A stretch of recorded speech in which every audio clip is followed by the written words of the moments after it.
What is up, everyone? Sean here, and welcome to another episode of the Hawke Talks here. And today we're going to be talking about another fighting game when it comes to DLC.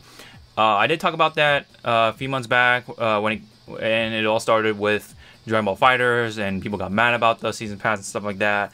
And I said basically that, you know, it's okay to put in money, not just for fighting games, but for just other games in general, as long as you really like the game and you want to expand upon that and you want to support the development and future titles for whatever game here. As long as you really like it, it's okay to put money in it. But here, this is kind of a different situation here. So first off, we're talking about BlazBlue Cross Tag Battle here, which is a crossover fighting game featuring Persona 4 Arena, Melty Blood, and of course, excuse me, BlazBlue and the newly introduced Ruby as fighting game characters from Rooster Teeth. So you know, this was a pretty big announcement for a lot of people here. People were excited. I know, you know, a couple of people within my circle were very excited for it, and they're very much looking forward to playing this game here. This is a game, you know, that is reusing assets and stuff like that, but they're just like, you know, combining it all into one with a, you know, a fresh fighting game mechanic and stuff like that for the tagging aspects and stuff like that. And it is coming out June 5th and all that stuff, so people had, you know, something to look forward to until they announced what they're doing with these characters here. So the characters are, when it comes to BlazBlue Cross Tag Battle, at launch is going to be 20. There's going to be 20 characters to play available at launch, and the other 20, so a total of 40, is going to be via DLC here. Now, okay, that may sound kind of like normal DLC, I guess, for maybe some of you, but here's where it's messed up here. We're talking about 3 games that have already been made, and these sprites come from those three games here. You know, Persona, Melty Blood, and BlazBlue here, and they've already been made here. These are sprites that are going to be in this character pack or whatever that have already been made in the past, and they're just basically saying that, oh, you know, if you want to see these characters, pay up this much money, and you're going to see these characters for Cross Tag Battle here. So you're pretty much paying for reused assets, and that's pretty messed up here, in my opinion. That's not the way to go with DLC for fighting games, or just fighting games or just games in general here. You're paying for reused stuff here. It's like recycled bits and stuff and all that stuff. Of course, though, you'll see the characters with the new gameplay mechanics for Cross Tag Battle, but still, you're talking about these sprites that, you know, that come from previous games here, and again, you're going to be paying for these sprites that have already been made in the past here. If these were brand new sprites, then okay, that's cool. That's awesome. You know, brand new characters with new sprites, or these characters that you've never seen before in sprite form. That would be pretty cool, right? And that does take work, and understandably so. You know, paying it will be a natural way to go, right, to support that development.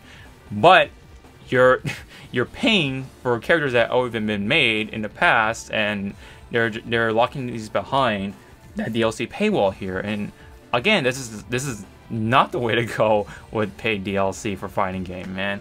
That's messed up. You know, you think Dragon Ball FighterZ or Street Fighter 5 is pretty scummy about that, but I mean, it is still pretty scummy. But at the same time, these are all brand new characters that we're talking about here, and especially with Dragon Ball FighterZ, that's a whole brand new game here. So, you know, of course, naturally, the character pass is going to have all the new brand new characters. So, what you're paying is pretty good or lenient comparing to something like this. How would you feel if you're paying for recycled little bits, you know, coming to this brand new fighting game, or not brand new, but, you know, a fighting game with, like, you know, a couple new mechanics when it comes to the tagging, stuff like that.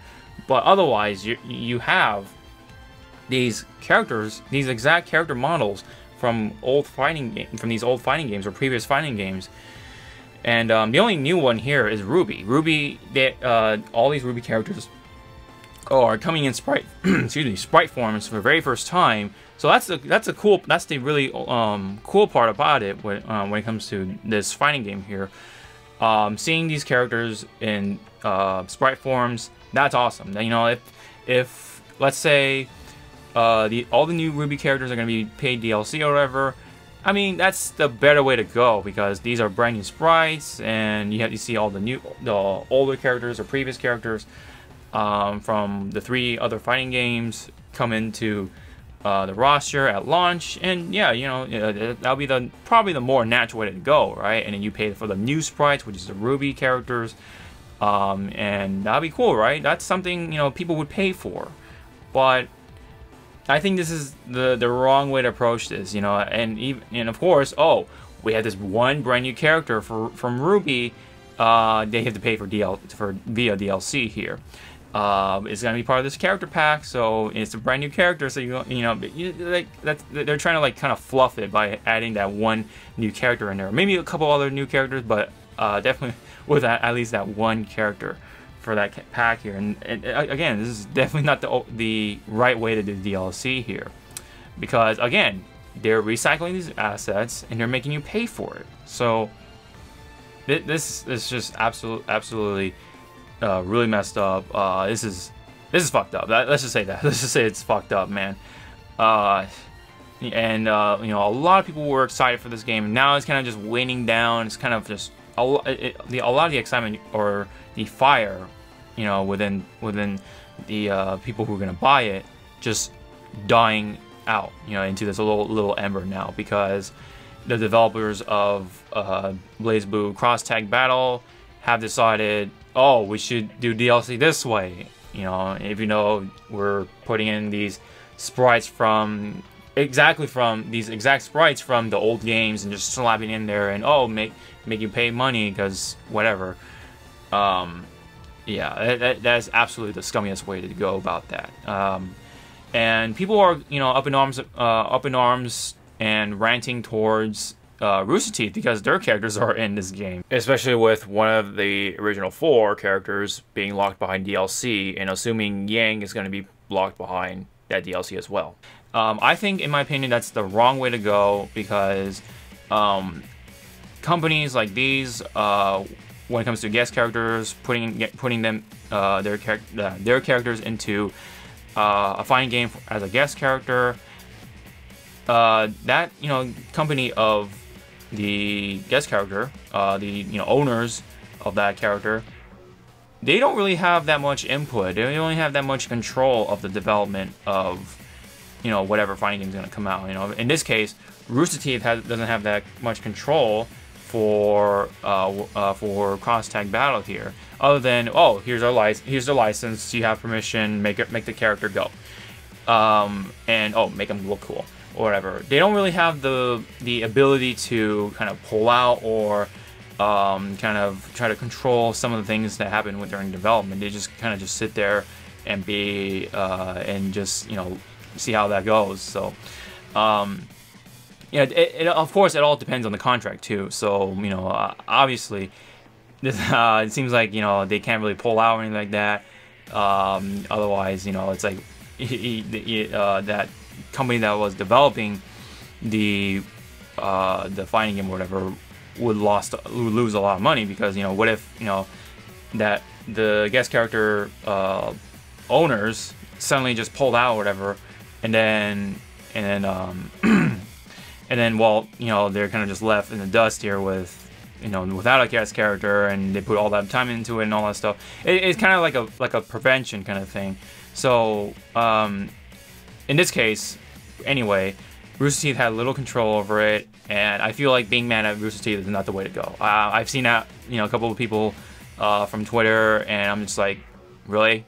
You're gonna be mad at Rooster Teeth and not the actual people that, you know, went about this decision in the first place, including, you know, that includes the developers of this fighting game here. I think that's I think that's a little wrong here, if you ask me.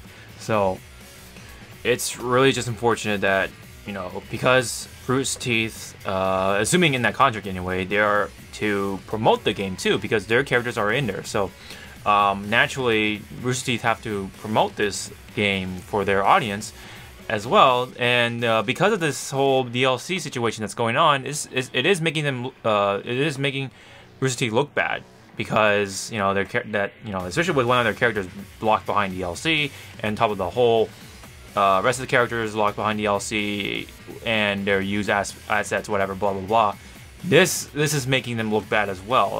I kind of saw that today on Twitter, and people were just up in arms about that too. So I feel bad for Rooster Teeth. If you want to get mad at someone, be mad at the people who made BlazBlue here. Don't be mad at, of course, the other fellow Arc Sys developers, like the developer for Dragon Ball FighterZ, because they're not working on BlazBlue. So it's like, why don't be mad at them? So just be mad at the developers for BlazBlue Cross Tag Battle if you want to be mad at someone. So but don't throw your blame on Rooster Teeth, because they have, again, little control over what's going on here, other than they just gave the license to Arc Sys here. So I don't know why people think that's the way to go here, but it is unfortunate. I really am I feel bad for the people that have been really excited for this kind of fighting game, because I do love crossover games like this. I do love fighting games, including these franchises from these big fighting games coming into one game, and this had just happened to be the game that I wasn't really particularly interested in. I mean, it is cool to see Ruby characters make it in with their sprite forms, which is really awesome, but it's just really unfortunate that they have to go about DLC like this, especially with the recycled assets from previous games, putting that behind the paywall and whatever. It's really messed up here. That is definitely not okay, and this is not how you do DLC for just any game here.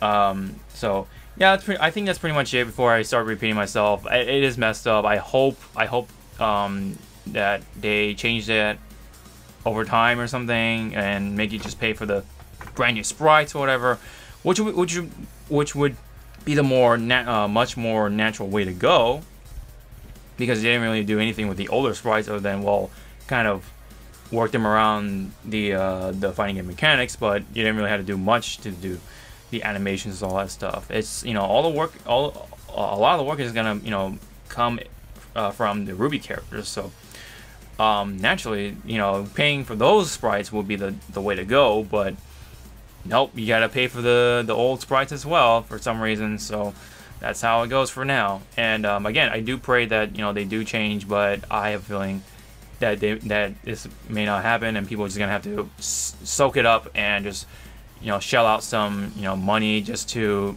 make the game feel more complete, which is this whole situation is messed up. I definitely feel so. I really hope changes happen, but we'll have to see about that. So I mean, who knows, this could mean we could see more Ruby characters that people want to see, or possibly other characters, but we really don't know. And of course, we really don't know how much this whole thing is, but based off of like habits from previous Arc Sys games, we could be looking at $8 for each character, or we don't know how much these packs are. So I guess you can do the math from there, but we really don't know how much these these packs are going to be, especially the all-in-one character pack, all that stuff. And we don't know how much actual new content is going to come with that, so we'll have to see, and hopefully we'll get to see a good amount, especially on the Ruby side. That's pretty much my opinion about it, and that's pretty much it for my thoughts on the BlazBlue DLC, Cross Tag Battle, whatever. If you guys have any comments about that, leave them down below. Please let me know what you guys think about this whole DLC situation with Cross Tag Battle. And of course, hit the like, share, and subscribe if you haven't already. Really helps out as always, and I highly appreciate it. So again, this has been the Hawke Talks episode on the BlazBlue Cross Tag Battle DLC. Really messed up, and I really want to see something change here. So we'll see what happens, but until then, I'll see you guys in the next video. Sean out.